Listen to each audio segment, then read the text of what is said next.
You ask Tiger to calculate. This deals with linear inequalities with one unknown. The final result is b smaller than 7. Let's solve it step by step. Swap sides.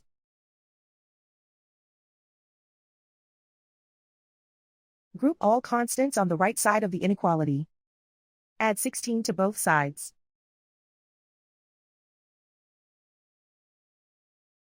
Group like terms.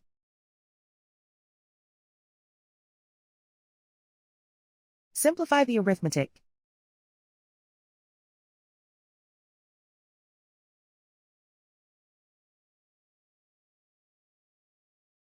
Plot the solution on a coordinate grid. And so the final result is b smaller than 7.